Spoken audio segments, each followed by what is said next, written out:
Welcome to a live episode of Surviving the Survivor. We bring you the best guests in all of true crime. Don't forget to subscribe and smash that like button. Here's your host, Emmy Award-winning broadcaster, Joel Waldman.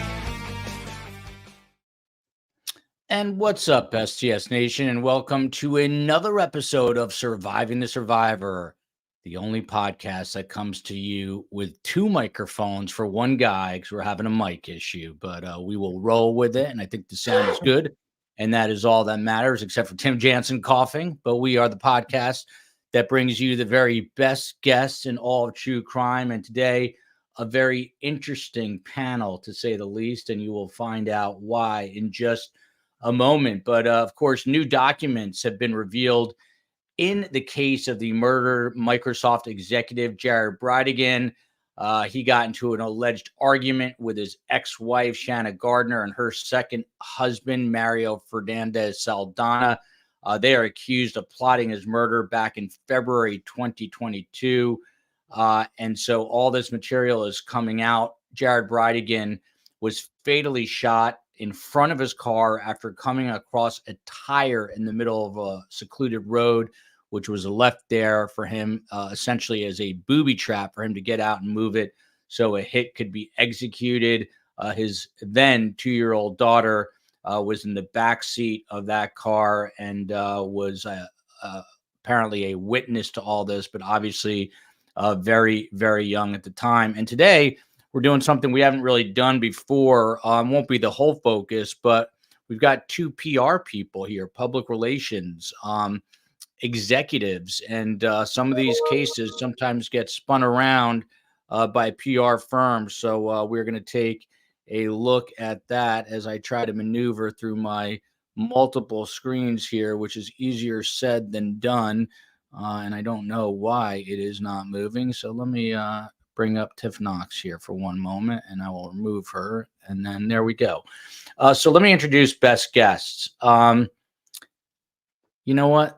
This is kind of crazy, but this is not, believe it or not the first Olympian we have ever had. We had Haley Copps on, who was a figure skating Olympian for representing Israel. But today, you are looking at Carrie Zimmerman. She is co-founder of the Zimmerman Agency. You may have heard of some of their clients, Aflac, the great Gilbert Gottfried. He did that voiceover. American Airlines, Domino's Pizza, the PGA, Hard Rock, Firehouse Subs. You heard of any of these? Domino Sugar, Marriott International, country called Belize, Aruba. The list goes on. They do PR for all these places. Carrie Zimmerman founded this company. It is no surprise she is such a success because she won a gold medal at the 1976. Not a gold medal? No, I didn't win a gold medal. Not even coming won all the gold medals. Oh, she won all the gold. Okay. Yeah. Well, I elevated you there from after it was gold. But you did score a perfect 10 in the floor exercise. Is that right? Yes. Yes. You did? Okay. That's crazy. So you scored a perfect 10, but still Nadia Comaneci, she was the woman of that Olympics, correct? 100%. Before we get back to the Olympics, because why talk true crime when you can talk to an Olympian? Carrie Zimmerman also addressed the United Nations twice on the powerful synergy between elite athletics and global entrepreneurship to a forum of global leaders from 50 plus countries. She's been named one of America's top 10 savviest businesswomen, one of the top 200 women CEOs in America by Marie Claire. The list goes on. She's also a board member and president of the United States Olympic and Paralympic Association. Carrie, what age were you, before we get into all this, when you started your gymnastics routine? Because I asked, my daughter is turning 10 and one is 8, and they are far too old already. Is that right? Oh, yeah, they're too old. No, I'm just kidding. Also, you're too tall. Yeah. That's gonna you're too tall. No, oddly enough, I had never seen gymnastics. I mean, remember, this was a really long time ago.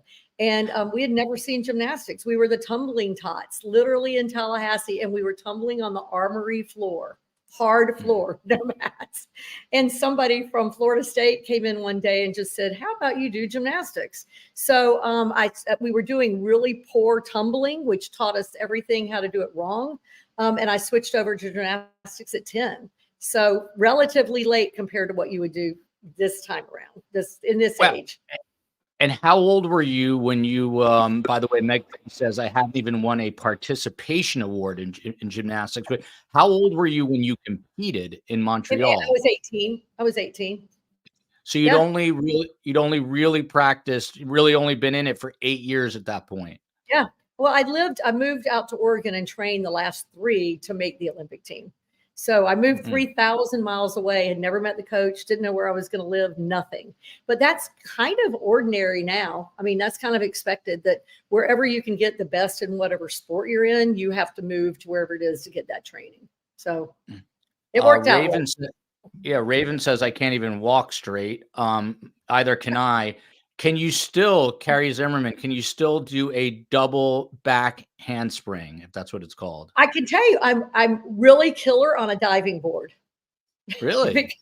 Yes, because you don't have to, you can land in the water. It's a lot easier to land in the water than it is to land on the floor. So I can do a lot on a diving board. And that's kind of my specialty is, we'll be somewhere in the world and I'll go crazy and do something crazy off a ship or something like that. And everybody's surprised, but there's no great consequence to how you land if you land in water.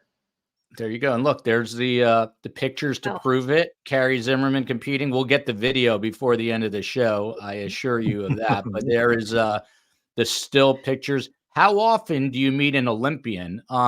Speaking of Olympians, let me tell you, there's always a funny connection. So, Carrie, and then we'll get into the show, but when you have an Olympian on, you got to go with the Olympian stuff. By the way, the COE, and I'm getting to the COE in a second. This is a funny story, but the COE asked Carrie, are you standing? To which she said, yes. And she said, are you going to be able to make it through the entire show? And I said to the COE, this is not the COE. This is an Olympian. It's a different mindset. So Carrie told us she will be fine standing. She prefers to stand for all of you, including myself, who are sitting. But let me tell you a quick COE story, and then I promise we will get on with the other introductions in the show. So this was after, I forget which Olympics, COE, you can fill me in. And Ryan Lochte was the star American swimmer and a heartthrob. It was him and why am I blanking on the guy? Phelps. Phelps is the greatest of all time. And so Michael Phelps, he was not there, but we were invited to something in New York City. This is when I was working at Fox 5. And in walks Ryan Lochte with his entourage. And it was me and the COE and I think our friend Sean, if I'm not mistaken. And everyone is taking photos of Ryan Lochte. What does the COE, this is on a rooftop in Manhattan, nice weather. What does the COE do? She has no idea who this guy is, no idea what's going on, and runs up to him and says, can I get a picture? And he says, of course. And the COE hands him her phone. In other words, she was expecting him to take a photo of us, having absolutely no clue that this guy was a gold medalist, an American hero in the Olympics. A multi-gold medalist, by the way. Multi-gold medalist. So picture the COE going up to a guy with an entourage at a party saying, can I get a photo? And he's like, of course. And she hands him her cell phone to take a picture of us. And you know what happened? He took a photo of us. And you know what? He loved it. He loved that she didn't know who he was. So that was good. Yeah, he probably liked flirting with the COE, maybe. I don't know. But look at this. Meg P, COE, you are absolutely the most amazing person on this earth. That is a true story, a 100% true story. Okay, so moving on. We've got famed Tallahassee defense attorney R. Timothy Jansen, a partner in the firm Jansen & Davis. And by the way, even though it is months away, with the help of Carrie Zimmerman, we now have a book signing date in Tallahassee on June 6th at the Hearth and Soul. Okay, thank you. So I will be there June 6th, and I will once again. I met Carrie at the Charlie Adelson trial. So June 6th for everyone in Tallahassee. Carm is coming with me, buckler in, and we are taking either a ride or a flight. Tim, by the way, also spent 5 years as a federal prosecutor. He's done it all. Chris Thomas, he's been on the show once before. He is president of Intrepid, a communication consultancy based in Salt Lake City, Utah. In this capacity, he has worked with clients ranging from Fortune 500 companies to professional sports teams. He's managed more than 300 issues and crises and contributed to several books before writing his own, which is called Unexpected. And that takes you behind the scenes, sharing new details, perspectives, and commentary on the gripping search for Elizabeth Smart. He was a big part of that story, and he weaves in his own coming-of-age experiences in the Church of Latter-day Saints. So a very interesting panel here, no doubt. I just want to remind everyone again that last Friday marked the 2-year anniversary since Jared Bridegan was murdered. That was 2 years ago, 2 days after Valentine's Day. Valentine's Day was the last day, was the last holiday that families spent together. Since the last week or so, we've gotten 800 new pages of documents, and there was a quote. This is an older quote, but I'm going to read it again. This is from Kirsten Bridegan. I'm sorry, Kirsten Bridegan, the now widow of Jared Bridegan. And she said back in January of last year, she said, as I learn more details of what happened to Jared, you know that there's a tire. It's pretty clear that someone knew his route, his schedule. I felt since the beginning that this was planned, this was thought out, and this was specific to Jared. This was over a year ago, and now it appears that this is true. The charges, Tim Jansen, in this case, for Shanna Gardner Fernandez and her now estranged husband, Mario Fernandez Saldana, is first-degree murder, conspiracy to commit first-degree murder, and child endangerment counts in connection with Jared Bridegan's death. How serious are these charges? Obviously, first-degree murder has got to be the most serious. And again, Tim, very similar in an odd, eerie way to the Adelson-Markell situation. Did we remember, are they seeking the death penalty? If not, there's certainly, it's a life sentence. But I'm sure they're seeking death penalty, right? Death penalty is still on the table, and they're still working it out. Some have said that since Shanna is a mother, it's going to be very hard, but we don't know for sure whether they are seeking it or not. But it's on the table as a possibility. Yeah, you can't get any more serious charges than death and possible life imprisonment. That's the most serious penalties we have in the criminal system. It's an egregious thing. It clearly looks like it was planned out. It was horrendous that if the ex-wife did it, knowing her child was in the car and knowing her child would either see what happened or could have been injured. My understanding, a bullet went into the car where the child was in the back seat. Nothing is more horrendous than this crime. Carrie, I'm curious, I met you obviously at the Charlie Adelson trial, and you're a PR executive, founding one of the bigger PR agencies in the country. What drew you to the Charlie Adelson trial, and what's drawing you to this case? Well, first off, I thought I was sneaking into the trial. I had never been in a courtroom in my life.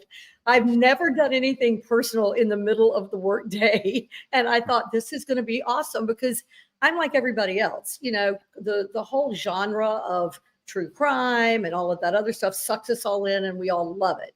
And I thought, it's here in Tallahassee. This would be really kind of interesting. And I was enthralled by everything. I mean, I really was. So I think the fact that, unfortunately, the crime happened in Tallahassee, it has a lot of mystique and mystery around it because there's so many pieces. You've got family members, you have hitmen, you have Miami crime. It really ran the gamut of what makes a good story.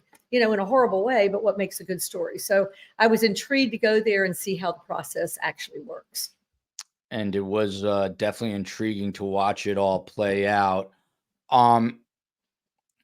Chris, to you, we're going to get into the PR side of this, but just, you do crisis PR. Before we get, you're actually kind of tied into the Shanna Gardner case, and we'll talk about that, like I said, in a moment. But what is, for those who don't know, what is crisis PR? What do you really do day to day? So, and I appreciate the question, Joel.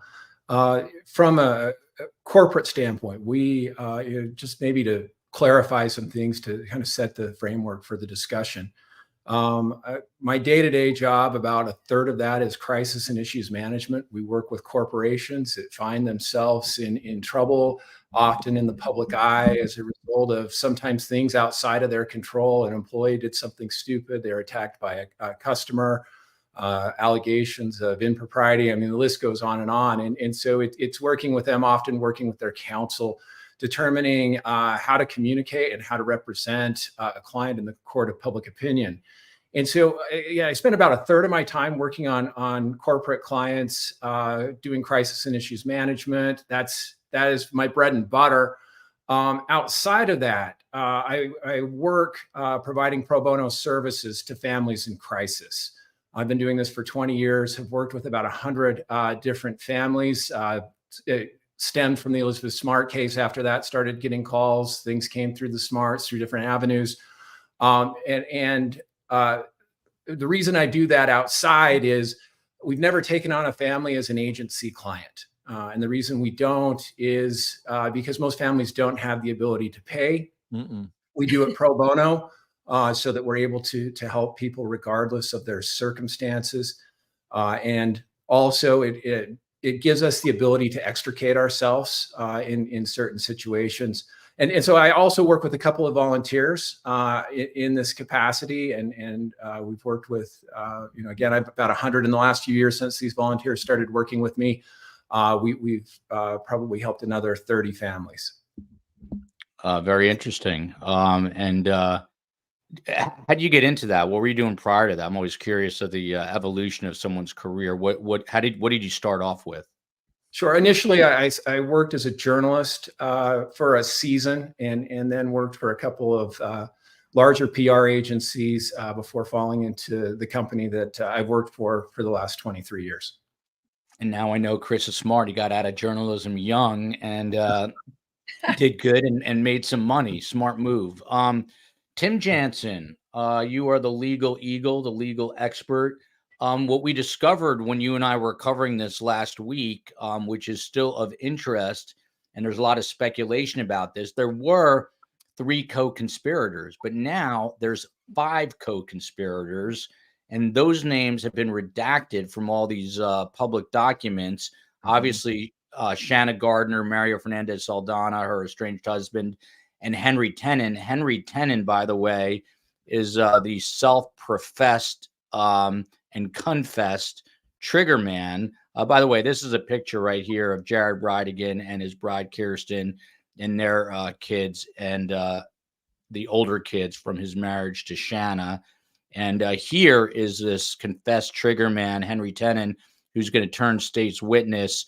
And by the way, shout out to True Lifestyle. She's been helping me a lot behind the scenes. And if you haven't checked out her channel, True Lifestyle, Susan Harmon, please do that. But Tim, what does it tell us now that there's 2 other co-conspirators? And like I said, people like Susan Harmon have very educated guesses on who these people might be, but they have not been revealed publicly yet. What does it say to all of us that 2 other people were conspiring? Well, we know Henry Tenen has cut a deal.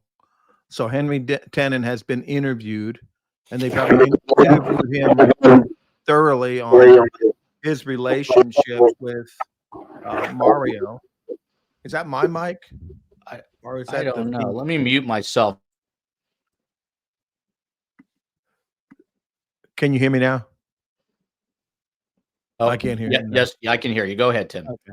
So the co-conspirators are being charged because I think they want to get in statements that these other defendants made to other people. And if you're a co-conspirator, those statements are admissible. Otherwise, they would be hearsay and not admissible.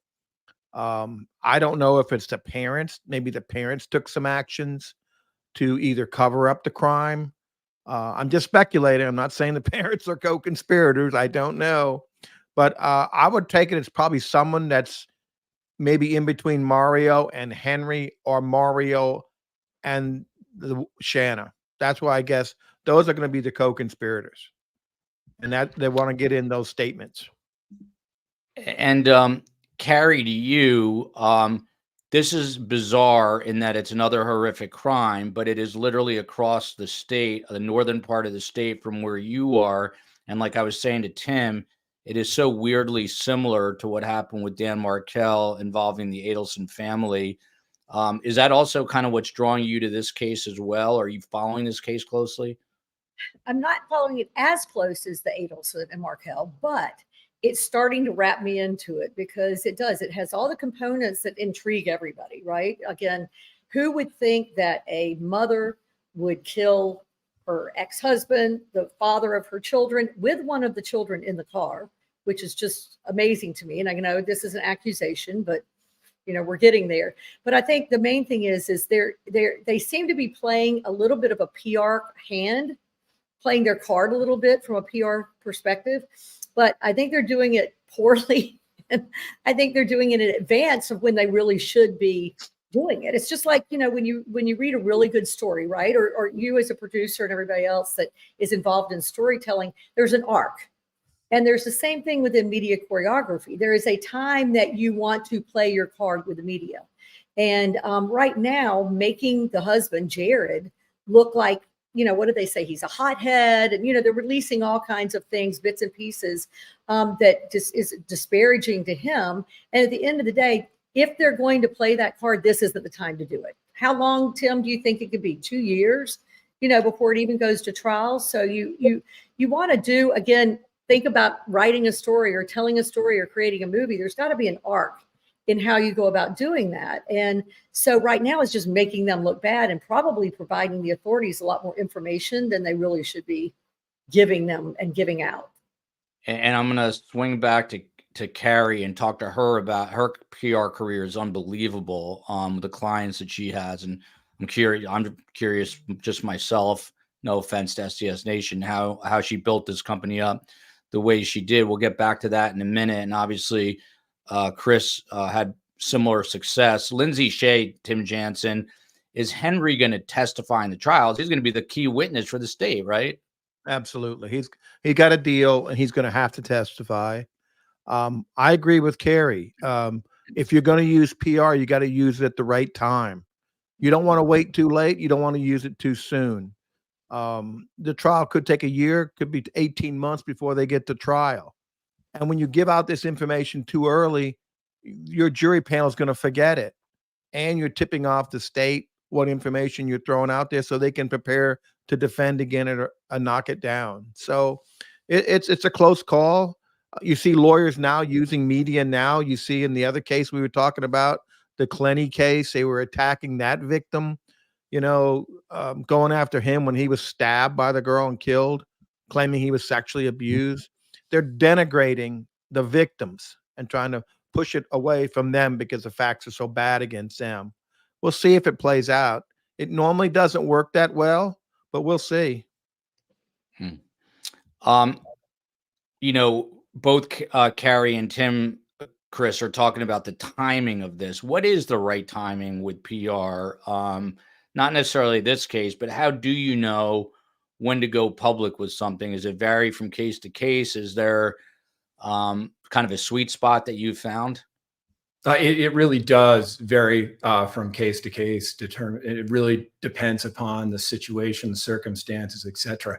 Maybe backing up to this, I want to provide some context. In those 800 pages of documents that were released, there was one paragraph related to me has caused a lot of speculation by people.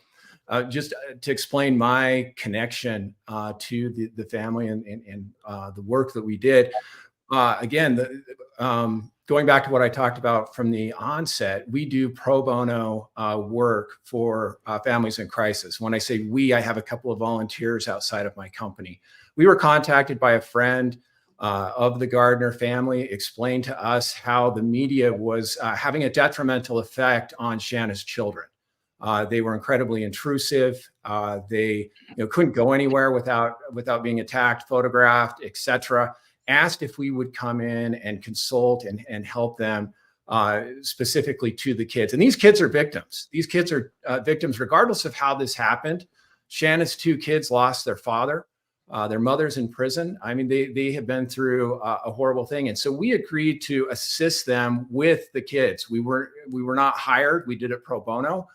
And worked with them for about a year. We haven't worked with them in the last year. So I'm not sure exactly who's working with them or what they're orchestrating. As far as the documents that were released, I'm not sure that they had much to do with those being released.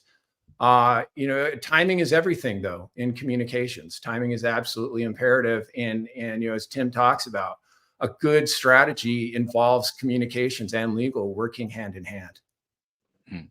And I'm glad, Chris brought all this up. I was segueing into that, but I'm glad he did it. And I would say best guess, better community. But in this case, not only are these the best guests, but Chris Thomas is actually tied to this. And he just explained how. Let me just kind of take a half step back, as Chris alluded to. So one of the, in all these documents, there was an application order for wiretaps. And again, shout out to Susan Harmon for helping break this down. Legal documents are not my forte. And in this application order for wiretaps, they wanted to tap these co-defendants' phones, including Henry Tenen. There was a spike of calls to a company called Intrepid PR. Well, who runs that firm? But it is Chris Thomas, and his firm is in Salt Lake. And where does Shanna Gardner's parents live? In Salt Lake, and they're very well off. So they had to get this application for wiretaps in order to prove probable cause, as I said, to tap all 6 phones that they had that law enforcement wanted to tap. Henry Tenen had 2 phones. And just to point out, by the way, all these phones were in airplane mode during the murder, which is curious. But in this order for wiretaps, you see kind of a bullet point layout of all the different targets, telephones, and who they were calling. And on here, it says, Gardner attempts to call the Intrepid Group PR crisis management firm, calls Linda Lucetti, her public relations firm, and has the duration of the call. So that's how we know that they were in fact dealing with a PR firm. Now, Chris, is Linda Lucetti, is she part of Intrepid, or is she someone different? She's not. She's one of the volunteers that works providing pro bono PR services. The other thing that, again, if you know about probable cause affidavits, these generally are written by, and I believe it even in the document, you can see this, by a member of the Jacksonville Police Department. I use my cell phone. So how they got Intrepid, they weren't calling, the office line, or we work remotely. Again, a lot of things go into that. Not everything is accurate as it relates to an affidavit. The purpose of that is to have the ability to tap those phones. So it's a quick summary that's provided, and trying to be as compelling as possible to get a judge to grant that. Chris, always very thoughtful and explaining this really well. There's a super chat here from a little bit. Hi, Carrie. What a privilege. I started at 10 as well. I was blessed to hang out with Bart Connor for a couple of days. He was friends with the owner of the gym I trained at. Mary Lou Retton was my heir. For those who missed it, Carrie Zimmerman, our guest, is an Olympian in gymnastics from the 1976 Montreal Games. You look like you competed in the 96 or 2006, right. Carrie. I don't know what you're, drinking. Yes, go ahead. Okay, so she said she got to do some things that she got to meet Nadia Comaneci, right? You know what she said? Yeah. So Nadia actually married. So Nadia is the one that got all the 10s in my Olympics, and then in her Olympics, I probably should say. She married my male teammate, Bart Connor. Yeah. So Nadia Comaneci and Bart Connor have been married and living in Norman, Oklahoma all these years. So everybody thinks, they're out in Europe somewhere, wherever, they came from, but they all pretty much take off and come to the United States and live. But no, Nadia and Bart have had a very successful gym in Norman, Oklahoma for 20 or 30 years. Yeah. And that's who she met. Bart Connor is who she said she met. I don't think she met Nadia. Yeah. But Carrie, here's an interesting question for you as we go around the horn here. Please comment on how wealthy defendants are treated versus those without funds. So glaring in this case with a couple who have different means. I think, referring to Henry Tenen probably and Shanna Gardner, as well as Right. Mario Fernandez Saldana and Shanna Gardner. But do you have a take on how the wealthy are treated in the court, in the justice system, opposed to those who don't have the same sort of resources financially? Well, the one thing I would say truthfully, Joel, is that most people aren't going to do it for free. You have a guest who's wonderful and jumps in and helps families for free, but typically that's not the case. We don't do any of this kind of work. I want to state that first off. We do consumer branding, and then we have a whole hospitality division. But it does take money, and like in our instance, we would never take a project. We only do minimum of 12-month retainers. So, if somebody comes in and says, can you help us for 3 months or 4 months or 6 months, we're 100% no on all of that kind of thing. So you really have to first off find the right kind of firm that does this kind of work. And you need to make sure, Tim, don't kill me when I say this, but this is going to be true, not directed toward you, just in general, is that you've got to make sure if you do have the means and your law firm or on your own, you decide to hire a PR firm, how much of that is really going to really have any cause and effect on the outcome? Because there's an awful lot of law firms that love it when somebody spends money and it ends up boosting their ego and their profile as a law firm or as a lawyer and really doesn't do anything at all. And I would kind of point out, bravo to you, Joel, on getting Dan Roshbaum to come on, right? And you had this exclusive interview. It was fantastic. But as a PR person, and that was the Markel case, right? The Charlie Adelson. But why did he do it? And it was a PR move. So the question would be did he do it because it was basically reputation resuscitation? I mean, because that's what it would be. He represented somebody, he went down fast, and the verdict came in less than 4 hours. So did he do it to make his improve his reputation? Or did he do it to really try to Pollyanna-fy Donald Adelson? And if you read or listen to anything that she emailed her daughter when they're in the Charlie Adelson trial, she's not Pollyanna. And so the real question is why? Who was paying for that? Who was paying for his time? Did he try to sue it on his own? And was it really because of him and making him feel good? Or was it really trying to have an effect proceeding when all the Donna Adelson stuff started? So I know that was a lot of answers to the one question, but yes, it does cost money. Yes, it's unequal because usually those are two perfect examples where the person who committed the crime, the exact crime itself, not in conspiracy, didn't have the resources and will never have the money that the people that paid them to do it have. So there's always that inequity. I would add to that, Carrie, you're absolutely right. And that's why we do what we do pro bono. We don't charge regardless of a family's means, but the vast majority do not have the ability to hire a PR firm or hire somebody that can direct them at all. And so under the banner of FamilySpokesperson.org, some volunteers and I provide that service to survivors of crime. That's awesome. And that's a great thing, I think. From Megan Elizabeth, what can I say? This has devastated more lives than you can even know, as it has affected countless demonstrators and people who no longer will support Stampin' Up as a business. I got to be honest. I'm going to have Chris explain this in a minute because I think he probably knows it better than all of us. But before we get there, shout out to Dom's mom for gifting 5 Surviving the Survivor memberships. By the way, Tim Jansen, how big a deal is Carrie in Tallahassee? Is she a legend up there or what? She's a big deal. If you saw her house in Seaside, you would know what a big deal she is. It's not bigger than the Tim Jansen estate. No. We're in 2 different worlds, okay? I'm a trial lawyer. She's a successful international ad person.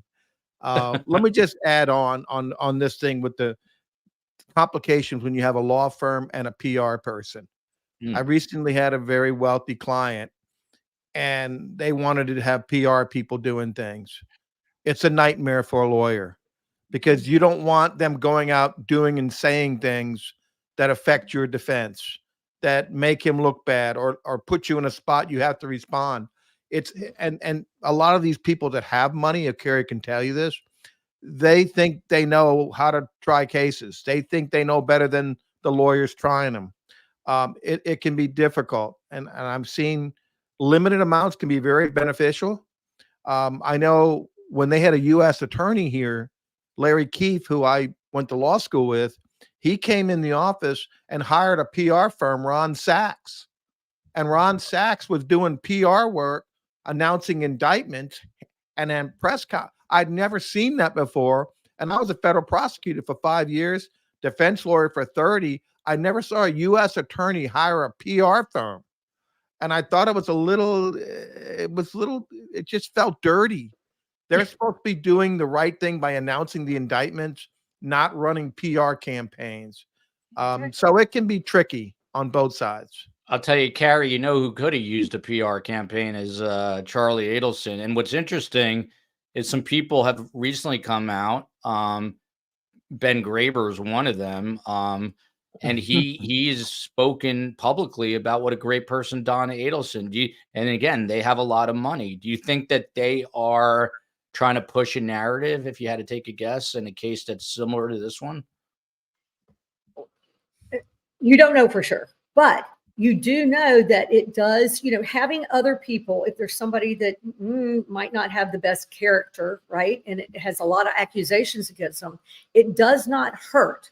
It might not eventually sway people, but to have other people showing another side that shows that they're gracious and that for in her instance, that she's a good mom and that she takes care of the children and that, maybe she does great with her legal work that she does.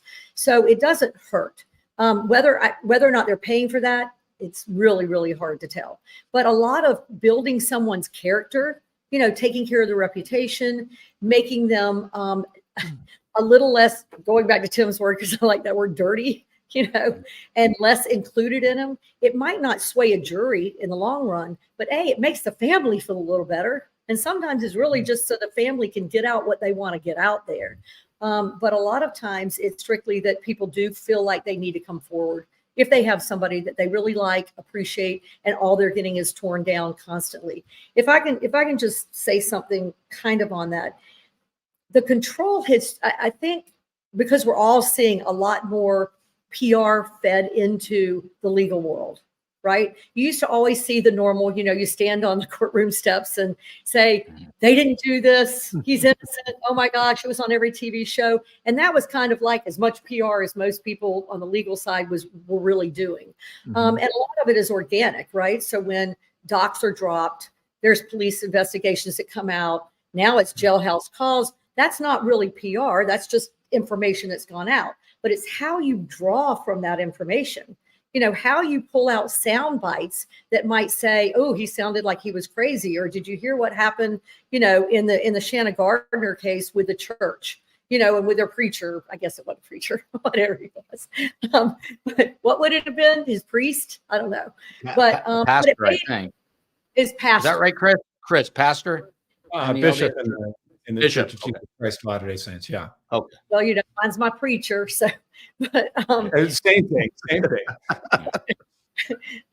But the fact of the matter is, some of it's organic and some of it is not. But we have seen such a massive shift, and I think that's why I've been so interested in so much of the crime stuff. Is just as a PR person, it used to be the media had gatekeepers. There were gatekeepers at New York Times. And I mean, you name it, there were people that's job was to check sources. Their job was to double check and triple check everything. And you couldn't get a story. You couldn't get in the newspaper. You couldn't get in TV. But now the millennials, the Gen Zs, what their number one source of news is social media. Yep. Now bozos like me can have a show that people watch. It's a crazy, I talk about this all the time, and it's a crazy world. I mean, we're old enough, this panel, to remember, Tom Brokaw, Dan Rather, Peter Jennings, when it was three main people. And before that, Walter Cronkite. Yeah, the others. The real old school. Tim, don't date yourself too much, Tim. But in order, Gen Z uses Reddit, then TikTok, then Instagram for their news before streaming even gets into the mix. So, but what that's done for the legal world and everybody else is that has opened up a conversation, like through podcasting, right? That you really couldn't manipulate because the editor or the producer would not allow that story on. They could see straight through. Now, that sounded really bad, like I was just saying something terrible to you, Joel. I was not saying that. What I'm saying is there's plenty of people that have guests on, and there's some crazy people, and they can say anything they want in some instances with no consequences.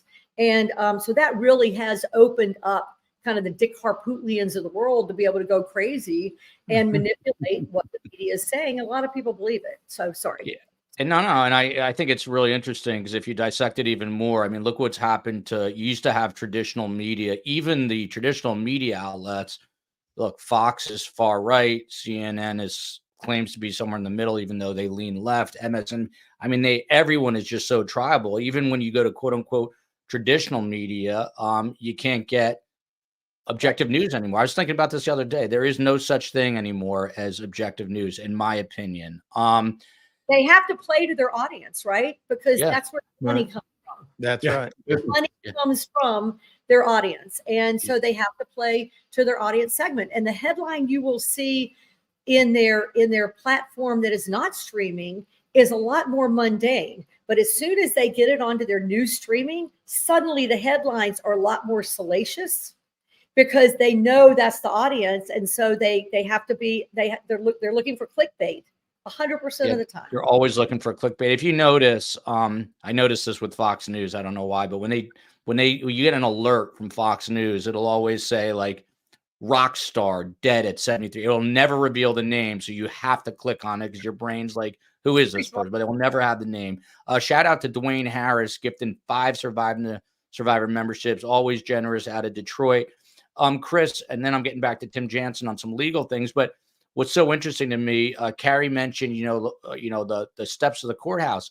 The PR person for defendants used to be the Tim Jansens. It used to be the criminal defense attorney, wasn't it? They used to be a media gaggle, and the defense attorneys, guys like Tim Jansen, who are very smooth talkers, would get up there and say, my client is 100% innocent.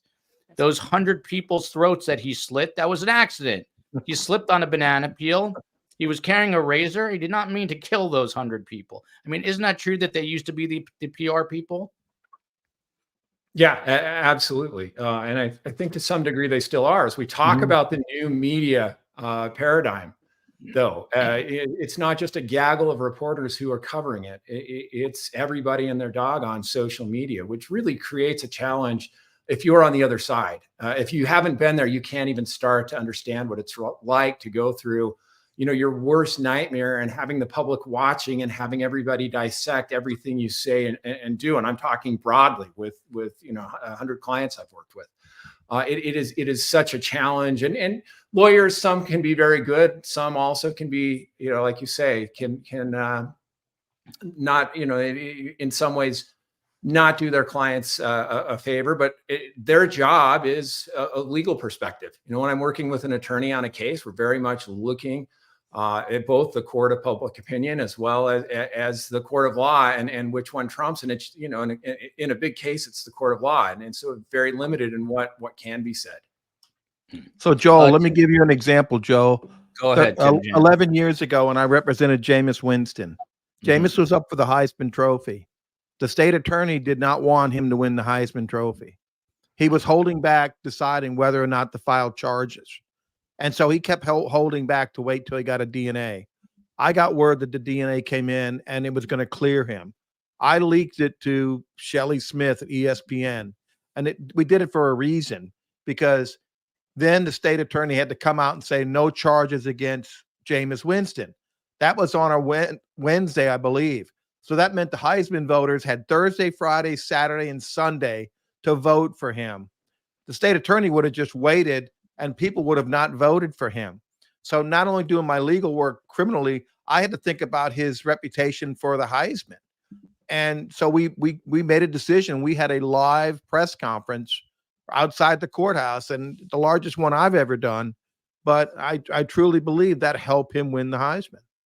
And sometimes you have to do that for your clients. Carrie Zimmerman, still a bigger deal than Jameis. Go ahead, Carrie. No, I was just kidding. I said, Tim, did the Gator Nation get mad at you after that? They did not talk to me. I went to the governor's mansion for Gator Day, and a guy says, "What the hell are you doing here?" I'm like, "Really?" They were mad. There you go. So Tim, a couple of questions directed at you. Someone wanted to know, because Shanna Gardner left Florida and ended up in a nice neighborhood in Washington State. Of course, her family's in Salt Lake City. By the way, whoever this person is, I'm not going to obituary. It's not what you know, it's who you know. That's usually the case in life. They want to know if the fact that she went to Washington State is emblematic of consciousness of guilt. What do you think, Tim Jansen? Is that something that the state will bring up?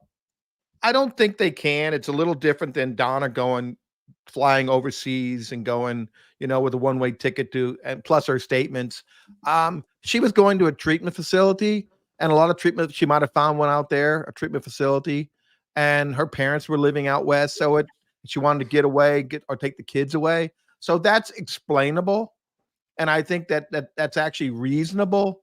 I don't think Donna has anything reasonable to say. I don't think any common sense person that jury is going to buy that she was going on vacation with a one-way ticket. No one buys that nonsense. And that's the problem with Dan. He has to sell nonsense, and you're not going to have nonsensical people on the jury, hopefully. Especially not in Tallahassee, which the Adelsons were making fun of. And it came back to bite him in the behind. From WebFan, hi, by the way, the COE got some hate mail today, and guess who was first to send it to her? Me. Brought a little sadistic smile to my face, but I guess she told some people about it, and they are now calling her the Notorious COE. I love that name, the Notorious COE. Chris, I know you're kind of caught in the middle here, but True Lifestyles asking a question. It's Linda Lucetti, I believe, but does she still volunteer, do you know, at your PR firm? They want to. So she never volunteered at the PR firm. So we have a consortium called FamilySpokesperson.org, which is the banner in which we provide pro bono services to families in crisis, and we pick and choose who we work with. There's also a tool there for families to use in doing their own communications. And so Linda is a part of that, as well as a number of other volunteers that give their time generously to families in crisis. Carrie, since Chris worked on this, let me ask you, just broadly speaking, Armand is a friend of the show, always here with really very interesting questions. If it was you, and I know you don't do this type of work specifically, but you're a true crime devotee now, what would be the PR strategy for Shanna? Make Jared a bad person? Like, how would you approach it hypothetically if the Gardners came to you and said, by the way, super sticker from Dwayne, very generous guy, too generous, stop it, Dwayne. But Carrie, what would your strategy be if the Gardners hypothetically reached out? First, I wouldn't talk to him, but if I had to, I would literally tell them to wait until they start seating a jury, or a little bit before they start seating a jury, and just try to be as positive as possible. I think all of this, any strategy that is making the ex-husband, Jared, who was basically executed on the road with a child in the car, any strategy that's involved in making him just look bad is not going to work. It's just going to make them look terrible. So the best thing they can do is, she's a wonderful mother, have the kids out at the park if she's not in jail. Is she going to be in jail till this? No, she's not going to be out of jail. But they're asking for her to be bonded out. Tim Jansen says no way, but go never. Ahead. But my point is, the best they can do is just try to play on her as a wonderful mother.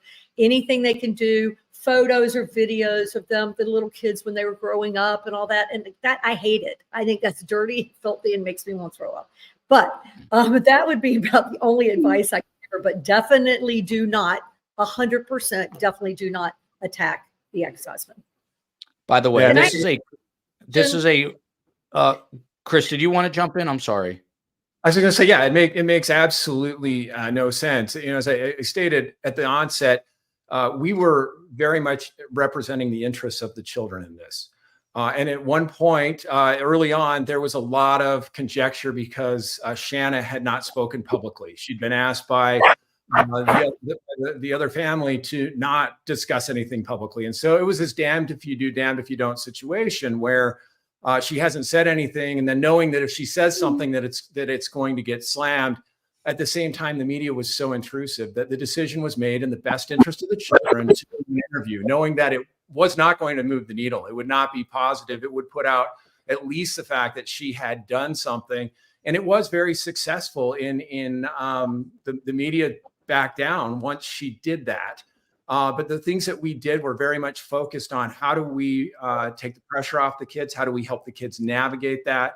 In the affidavit, it talks about when Henry Tenen was being arrested. We didn't know who. We know there had been a development in the case, that it wasn't Shanna. And we recommended that in the best interest of the children, that they get a hotel and check in under an assigned name because media were camped out in front of their house. So as we looked at it, we were looking at it very much from a kid perspective. I don't know what you would do in a situation like this, Carrie. I really don't think there's much you can do to move the needle at all. And I putting some images out there showing, that she's a mother, showing some connections, showing humanity. I agree with you, is about the only thing that you could do. But if you are doing something from a communications perspective, it's got to have a purpose and it's got to align with a broader strategy. But somebody smarter than me would have to figure out that strategy because I couldn't tell you what they could do that would be beneficial at this point.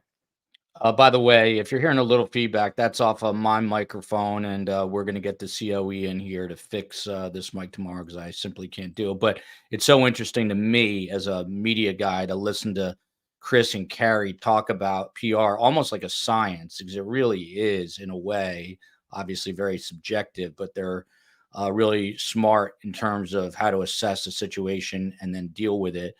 Miss Jessica NB, Carrie, I trained at Cincinnati Gymnastics Academy in Fairfield, Ohio, which Mary Lee Tracy owned, and Amanda Borden went to my high school. There you go. And I know Amanda really well. That's great. Carrie, how wild is it that you competed in the 1970s? What's that? Go ahead. How tall is Shanna Gardner? She's tall. I don't have a tall. She looks like 5'10". I think she's got to be 5'10" or so, 5'10", 5'11". I met her once in person. I don't recall her being that tall, but maybe she is. Yeah, and next to her husband's very short, so I don't taller think than her lawyer. Yeah, if you see the husband here, he's substantially shorter than I think she that's is. made me ask the question right there. Yeah, she's also I think she's like a bodybuilder. They met at a gym, so she's in some serious shape. Miss Cece here. I've been doing sports PR for 15 years for professional athletes. Believe me, it makes a huge difference when you have a client that has the money, especially in a crisis PR situation, followed by True Lifestyles. Carrie's energy is awesome. Complete non sequitur here, has nothing to do with anything. I took my beloved mother to see her newest great grandchild, and I picked her up because I'm the great son that I am. And I took her to Miami International Airport. She says she had a present for me, and I got excited for a minute, and she handed me the gift. And it is I have no idea what's going on here. She gave me a fire blanket, a blanket that you put onto a fire. Didn't even register on my radar, but then she told me it's because she was nervous because we have like a bar and then a stove. And she told me that since I have a gas stove with flames, she was worried and I could throw the blanket. And I said to my mother, I have an electric stove with no flames. And she said, keep the blanket anyway. So I got a fire blanket from Carmen. I put that on Instagram at Surviving the Survivor. Like I said, it had nothing to do with anything. I was just thinking how incredibly weird that is. COE, we already addressed this question up here, and we got another couple questions. But Tim, there's something else I want to ask you about. Actually, let me go to Carrie on this one. It's not really a legal question, but in this document dump, Carrie, you find out that 2 weeks before the murder, Jared Bridegan sent Shanna Gardner, his estranged wife, an email telling her he was planning to have one of the twins that they had together baptized in the Mormon church. His daughter apparently wanted to be more involved in the church. From a PR standpoint, this hurts Shanna Gardner because maybe it's even some sort of motive. You know, he wanted her baptized. What do you make of that?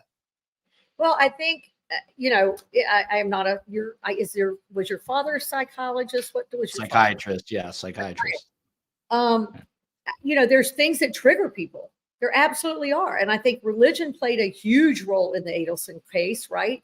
And there were a lot of trigger points that really have people upset. And I think this could be another one that actually the prosecutor could use. Is it one more thing that somebody's 410? Sorry, start looking. I don't know how you don't look at those things while you're talking. But I think I don't even know what you're asking me. You know what? I have no idea myself at this point about the baptism. Chris, since huge trigger point, and Chris can talk more to that, but we see that over and over and over again. It's not the only thing, but I would certainly, and Tim can speak to it, I would certainly use that having happened just a few weeks before to show maybe that was something that really just put them over the top. By the way, I'm glad I'm not the only one stamping in the barnyard. My mother brought both my sister and I a fire blanket from Christmas. My mom is 90. Maybe it's an 84 and older thing. But Chris, to you, what about this fact that was just revealed in this document dump that it was 2 weeks before that Jared sends an email to Shanna saying, hey, I want to get my daughter baptized. Will that hurt, in your opinion, Shanna's case in terms of, public sentiment and jury sentiment when that's revealed publicly?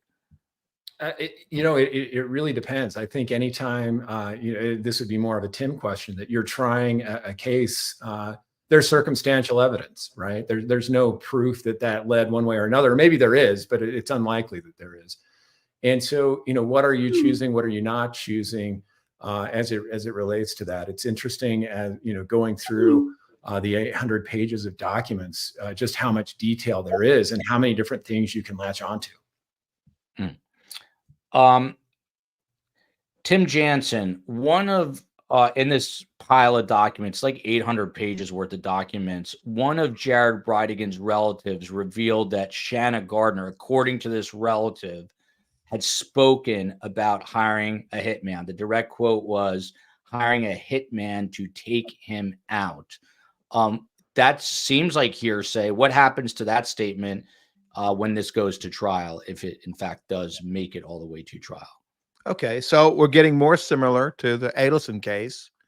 Wendy apparently said that also to her boyfriend. It was motion in limine to keep it out. They asked her about it. She denied it. For impeachment purposes of a witness, you can ask them. So that came in the back door. That hearsay came in. That's why they called Wendy back to the stage after stage. Kept saying stage because I thought she was acting up there. She had to admit that, and she denied it, but it got before the jury. The only other way to get it in, it's a hearsay statement, is if there's an exception. There are many exceptions. One can be through a co-conspirator statement, right? So what if she tried to hire a hitman and that guy said no, but he introduced him to somebody else, and that person introduced him to the guy that ultimately did it? That could be a co-conspirator statement that they're not indicted, but it can be admissible as non-hearsay. So there's ways around this stuff, The fact that he wanted to have him baptize a Mormon, that clearly goes to motive. It's again another parallel to the Adelson case. They threatened to have him baptized Christian. So there's a lot of parallels there. Motive isn't always necessary, but when you have it, the timing. Prosecutors will tell you they don't believe in coincidences. Things happen usually for a reason when there's a murder. And if it's especially between the strange people and something bad happens, that's not just a coincidence. That's what they call a piece of circumstantial evidence and a motive. And I'm sure the state's going to introduce that. And I'm sure Jose is going to fight it. Aquamarine blue, making my heart warm. I'm learning new things here. That's what I love about this show. I learn new stuff every day. And again, it is not just a tagline, the best guest in true crime. It is our reality. little bit here telling us, look at this, triple digit show off. That was always a dream of mine. I am 4'6". That's why they call her a little bit. Religion would be a huge trigger. Carrie, how tall are you, Carrie, if I may ask? You're not supposed to ask a woman her age, but I can ask you your height. Probably soaking wet, 5'2". Now, let me ask you this question. What made you an Olympian? There are so many young women, girls, women, young people who want to be, it's their dream. I know one is friends with my daughter.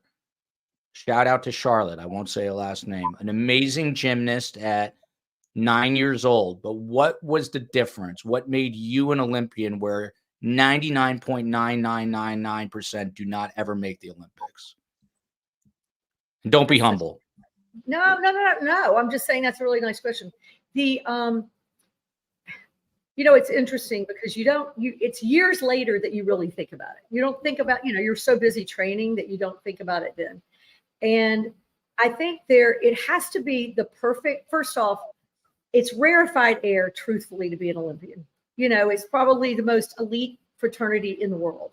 Like in my instance, the year I was on the Olympic team, there were 6 of us. Now that's every 4 years.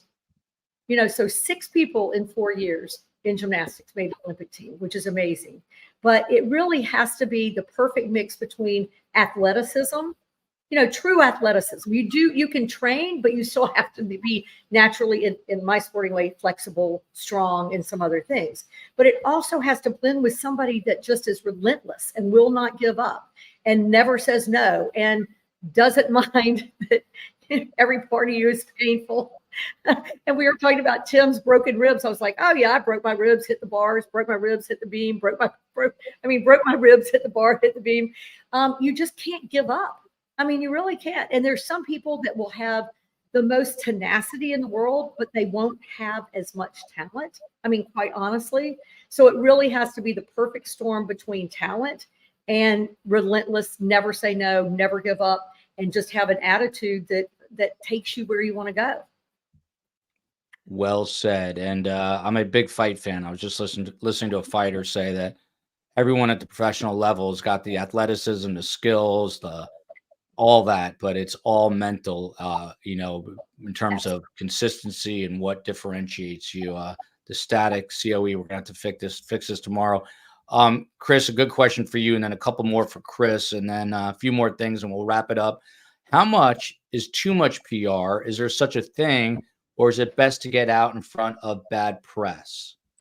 Kind of two different questions there. Yes, it's absolutely best to get out of bad press. If we know something is going to hit with one of our corporate clients, one of our families, we generally try to be the ones that provide that information.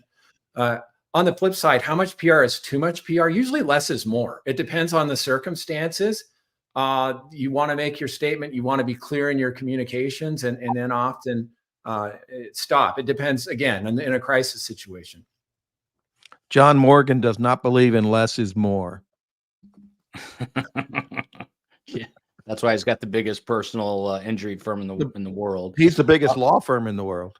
Yes. COE, we've got to figure this one out. Josie, we're annoyed by this too. For some reason, notifications are not going out, and the COE and Space Coast are working on it. So we'll try to figure out what's going on. Tim Jansen, a couple of other legal issues we've got to get to, a few more things, and then again, we will wrap this up shortly.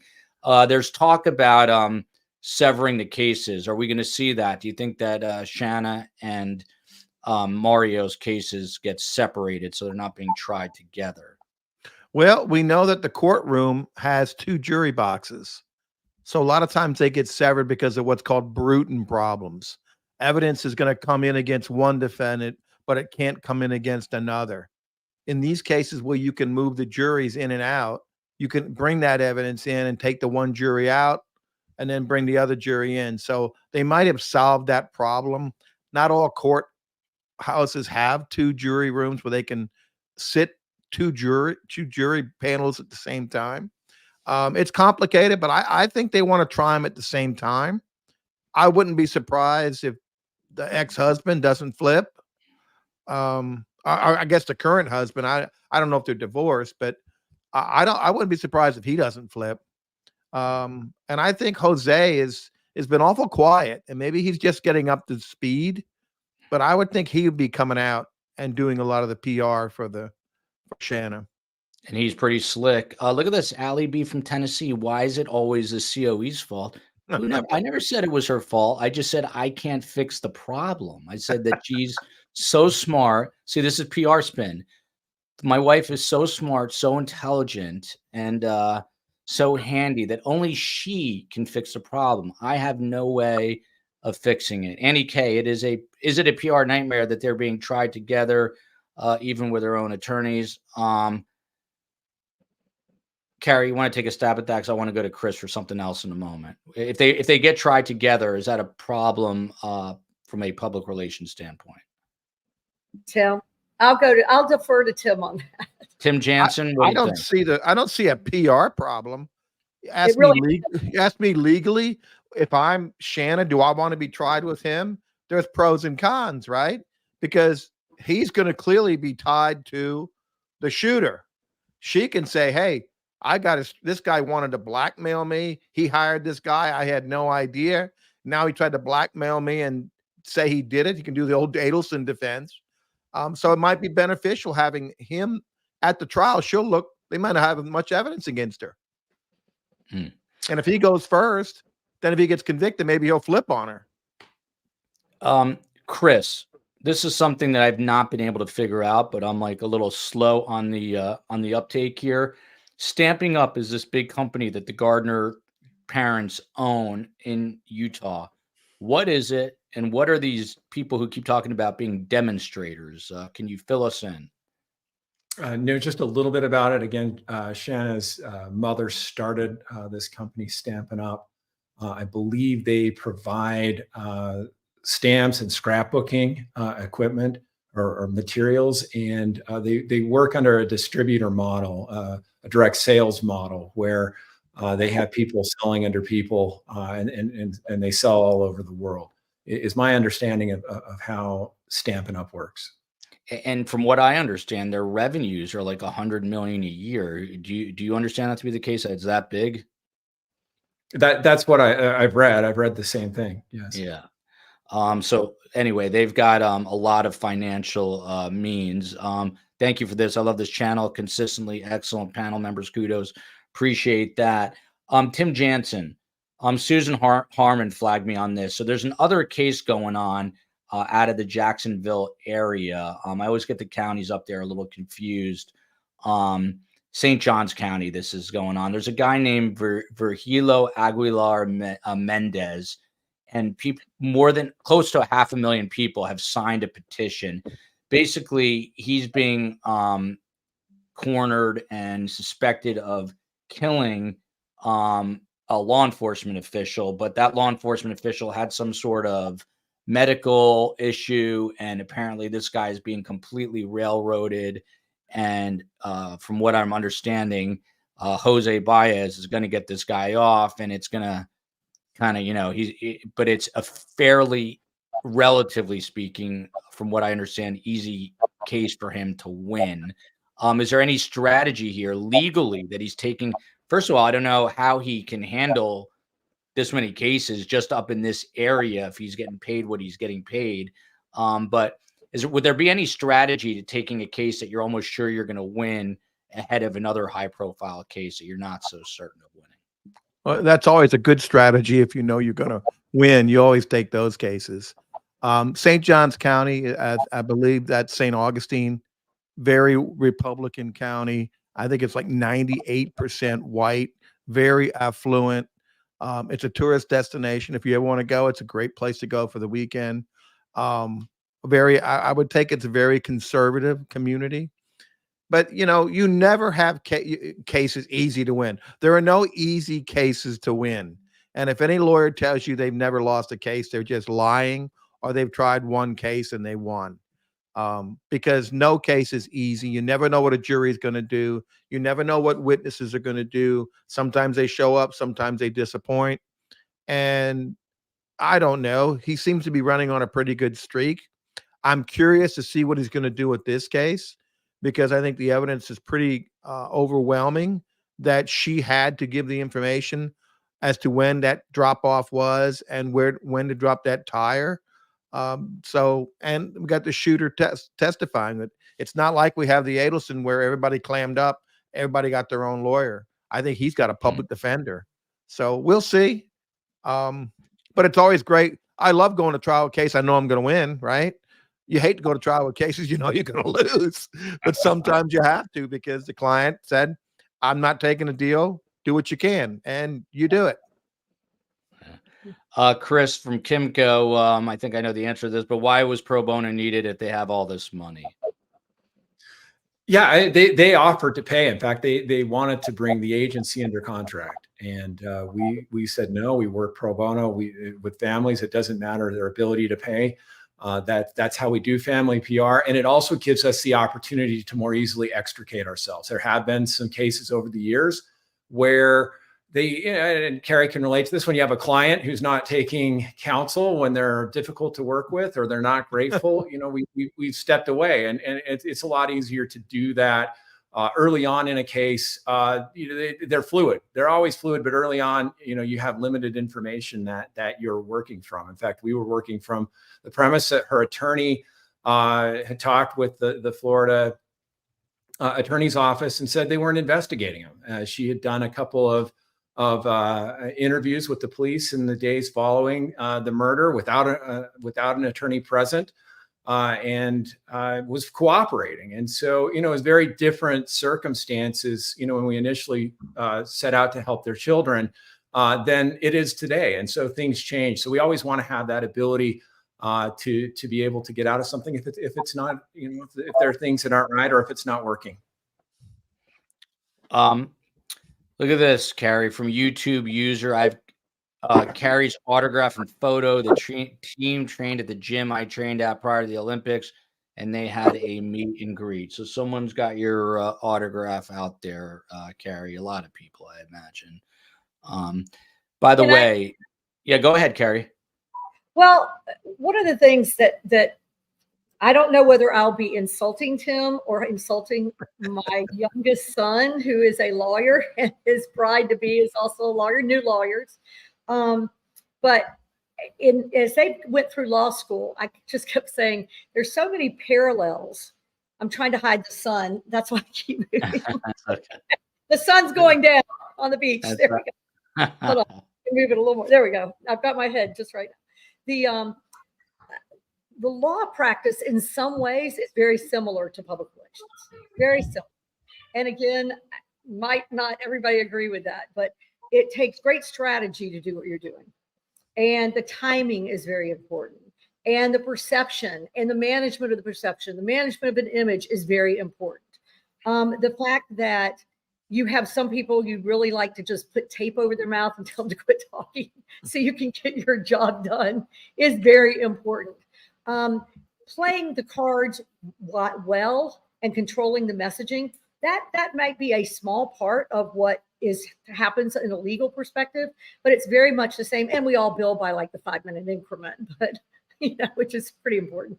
But there are a lot of similarities. And I think that's why I've been kind of drawn toward it, is looking, especially on the criminal side, is looking at the strategy and how effective you have to be, how you have to have media choreography, just like you'll analyze who's in your jury. I never can say jury pool, and make sure that you've looked at the demographics and the psychographics and everything else. We have to do that exact same thing in PR every day to decide how we're going to deliver the messaging. Just like, Tim, y'all might analyze who's going to be the judge. Oh my gosh, right. Here's how we're going to have to change the strategy, right? We do that. Absolutely. Yeah. Based on who the judge is, we're doing the same thing with the gatekeepers of the media. Who do we go to that's going to kind of lean toward us and what we want to say, and that's not danger zone. You can do interviews that end up disastrous because you have not done your homework on that editor or producer or whatever. So I see there are a lot of similarities. We get to be a lot more creative in PR than a lawyer does, but creative in a different way. So anyway, I just wanted to throw that out there that to me, it's very similar. And so I think that's one reason why I'm drawn toward it. Carrie, two things. Tell your son congratulations, Mazel Tov, as we say in the Jewish tradition, on his upcoming marriage, and also tell him to go into PR. Not look, Tim Jansen lives on the other side of the tracks from you. You don't want him becoming a lawyer. You want him True. becoming Carrie Zimmerman. True. Does not live on the other side of the tracks. Let me hope. I was at Tim Jansen's house. Trust me, that's the other side of the tracks. Then you're living very well, Carrie. Dr. Reinhardt, is there a show or podcast where I can get up to speed on this case? I don't have a context for some of the things you are saying on this case. Yes, it is called Surviving the Survivor. I've done a bunch of shows on it. I don't know. True Lifestyles, do you know of other channels, and probably including yourself, who've been doing work on this? We can let Dr. Reinhardt in on the secret behind the coverage of Shanna Gardner here. But shout out to Patty R. We really could use this. This helps us in ways people don't understand. I left 5 stars on Spotify. STS is really the best out there. Thank you so much. We appreciate that. Tim, one last thing, and then we'll get closing thoughts. We watched this hearing. There was a lot of back and forth between the state and the defense. The defense wants the state's case thrown out. The quote was, the spillage of her attorney-client information throughout the law enforcement teams, which are Category A witnesses expected to testify in this trial, will amount to sufficient prejudice that we can never put the genie back in the bottle, and Miss Gardner can never get a fair trial. The prosecutor, meanwhile, argued her team never looked at some privileged communications that were accidentally sent to them. The prosecutor said, we removed them, we deleted them, we tried with good faith never to purposely or intentionally read anything. Any disclosures or any possessions were inadvertent, and we took immediate steps to remediate our possession of these when we realized we had things we were not supposed to have. How is this going to play out? Will the state, I know you've had a case where you had the state, the entire state's team removed. Is there a chance here that that's going to happen? Well, I want to say, I told you this maybe a year ago, Joel. Trials are like productions. They're like a performance. It's like a stage, and each side is performing. Okay. They say you want the truth to come out. Each side wants their version of the truth to come out, and they want to call their witnesses, and they want to cross-examine witnesses, and then they're going to sell the jury as to what the truth is. Okay. So it is like PR. And if you can tell a story and you're credible, you're going to have be more effective with a jury. If you're not, you can't tell a story and you just get up there mumble jumble, jurors aren't going to trust you. You're not going to do well. So the question in this is, the defense wants the most radical decision. They want the thing thrown out. Okay. The state is like, hey, we might have made a mistake, but it's not prejudicial. The key thing is going to be, did the information that might be privileged, that should not have been used, was that used in the indictment before the grand jury? If that information was used in the grand jury, I think the indictment will be thrown out. If it wasn't used in the indictment phase and they were indicted without that evidence, then I don't think it's going to get thrown out. Then there's other remedies, whether or not this office should be disqualified, and the governor will appoint an executive appointment of a different prosecutor's office to handle it. So that's the key thing. Was it presented to the grand jury and utilized in getting an indictment? If so, they might get the indictment thrown out. There you go. There's the answer from the legal wizard, Tim Jansen himself. By the way, I don't have the link, and I can put it in the show summary, but don't forget to support the GoFundMe for Jared's family court. They're also filing for custody. They need some help financially. If you go to GoFundMe and put in Jared Bridegan, B-R-I, there it is. COE is quick. There it is. I still don't understand how, if you put a link up like this, anyone can do. What are you going to do? Type in E2F9?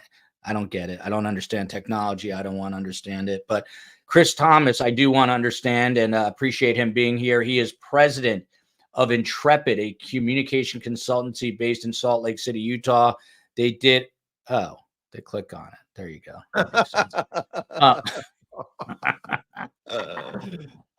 Sorry about that, everyone. I'm still learning things. Anyway, Chris's firm did do some pro bono work initially to help the children. He made it abundantly clear he's not been connected to the Gardners in well over a year. Chris also, by the way, has a really cool book out, I think with the same publisher as mine, Postal Press. It's called Unexpected, and it's about his time with Elizabeth Smart. You might want to check that book out anywhere books are sold. Chris Thomas, your final thoughts on this case in PR or just PR in general? Well, thanks. Appreciate the opportunity to be on. It's always great, Joel. One thing I'd probably emphasize is, it's fun to be a true crime junkie. I'm a true crime junkie. I love watching things. I love your podcast. At the same time, I think we can't forget about the fact that these are real people. My heart breaks for the Bridegan family. My heart breaks for the children, for everybody involved in this. And what, real people who are involved in these things are going through incredibly traumatic experiences. And I think we need to give them a little bit of grace, regardless of what side they might be on, and have some humanity. And remember that, these aren't actors. These are real people, sometimes facing the unimaginable. And oftentimes they're cursory to what happened. They had nothing to do with what happened. They're just, guilt by association and are caught up in the middle of it. So we can all use a little more grace in this world. That is very well said. And I would have to agree with you 1,000%. With that said, I too am competitive like Carrie Zimmerman. Right as a COE took down the comment I wanted to read it, I'm going to bring it right back up. STS is the best in the highly competitive true crime industry. Kudos, STS. Conor McGregor, who I can't really stand, a UFC fighter, in his Irish accent, once said, "We are not here to take part. We are here to take over." That's what we're gonna do with this podcast. I'm going to channel my Carrie Zimmerman competitive spirit. Before we get to Carrie and her closing remarks, we've got the legal eagle. Thank you, Lindsay Shea. Famed Tallahassee defense attorney R. Timothy Jansen, a partner in the firm that bears his name, Jansen and Davis. He's done it all, including 5 years as a federal prosecutor. Tim, does this go to trial? Will it be death penalty? And what else? Your final thoughts? Well, those are questions. Tallahassee has a hard time getting the death penalty here. I can only recall one case in the last 30 years. I'm not familiar with Jacksonville's history and jurors of death penalty cases over there. I don't know. I can't answer that question. It'll go to trial for sure. They're not going to offer anything. And Chris made a great point. I did this as a prosecutor, as a federal prosecutor, and I did it as a defense lawyer for the last 30 years. And we talk about these terms. We talk about strategy, and we talk about winning for our clients. But sometimes we forget the people we are representing sometimes have done bad things. And there are victims out there.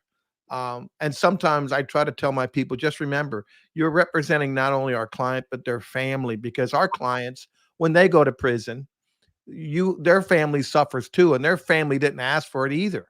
So I always try with a sense of humility, understand and appreciate the role I play, but do it in an ethical manner and try to do the best I can and make sure everyone I represent gets a fair trial. I don't guarantee everybody's going to win, but I aggressively represent my clients, and I think Carrie knows that. By the way, someone mentioned that even the Parkland school shooter did not get the death penalty. And a lot of Parkland parents wanted that. And if he didn't get it, it's going to be a hard call for Shanna, a mother, that's for sure. I'm trying to get my book club to read Joel's book. I would love that. And someone asked if we're doing it at Hearth and Soul on June 6th because it was formerly Mosaic. That's just a coincidence. That's where Wendy was at, but it's just this one has been announced so far because we're still working on the rest. But I will be in Tallahassee with Carm by my side, and hopefully I'll be there. Waiting for Allie B. Tim Jansen will be there. Carrie Zimmerman will be there, and it's June 6th. So I hope to see everyone in Tallahassee. Please come out. Would love to see you there. And of course, last but not least, the great Carrie Zimmerman. She is the co-founder of the Zimmerman Agency. Their portfolio includes American Airlines, Domino's Pizza, the PGA Tour, Hard Rock, Firehouse Subs. The list goes on. She's a United States Olympian, the first American woman to score a perfect 10. Carrie, how did you take your business from a PR firm to representing the biggest companies in the world? How'd you do that, and your final thoughts? Okay, that's not a little ant question. That is not a quick answer. But I will tell you, and one of the things that I think is very important, just like I said in sports, right? You have to have some natural talent that fits for your sport. You either have to be tall or short or flexible or strong or whatever. And you've got to be able to combine that with just an amazing amount of passion and will and never giving up. And I didn't really think about it at first. It was finally other people about 10 years in and 20 years in. Now we're about to have our 36th, I think. I never realized I took all that with me. I took all that with me. And that is that you never just do it. I always say there's a 4-letter F word. I won't say it, I don't want you to get in trouble. But to me, the 4-letter F word, that's like terrible. And nobody should get off a call with a client and say, it was that word, or nobody should show creative campaign and say, oh, that word. But to me, it's fine. It's FINE. Was it fine? And I don't think any athlete trains to be fine. You train to win and do the best you can and beat your competitors and do everything humanly possible to take your body to the limits and do the best you can. That means you may not win. You may be 100th, but you're doing the best you can. And I'm a big believer. Carrie, I have to interrupt you for 1 second, Carrie, because look at the COE. She knows this is a battle. I despise the word fine. It drives me insane. When my mother uses the word fine, I go ballistic. No, I hate it. It's allowed. It's not allowed in our family. It's not allowed in the company. If anything was fine, then you did not do what you were supposed to do. But that's not what the teams collaborated on and did all their homework and were so creative and worked so hard to be fine. And I think too many people, especially now, think their job is based on did I do okay today? Was I fine? And to me, that's just not good enough. So I don't like that word. Don't ever use that word.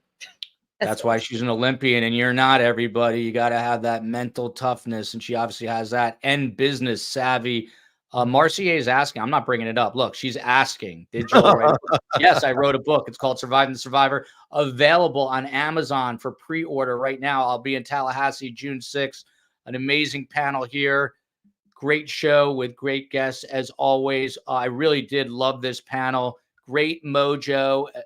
Thanks, Wildfire. Doing fine. It'll drive me nuts. Appreciate it all. I saw someone, I think it was Obituary, said they got a perfect 10 on their SATs. That's pretty good. So appreciate you all being here. We will get Carrie back on, Chris back on. Tim Jansen is a regular. Love you, America. Love you, Utah. Love you, Tallahassee. Justice for Jared Bridegan. Justice for Dan Markell. Oh, by the way, tomorrow, 5:30 p.m., we've got 2 former students of Dan Markell's on. Join us with a 3rd guest coming up. See you tomorrow.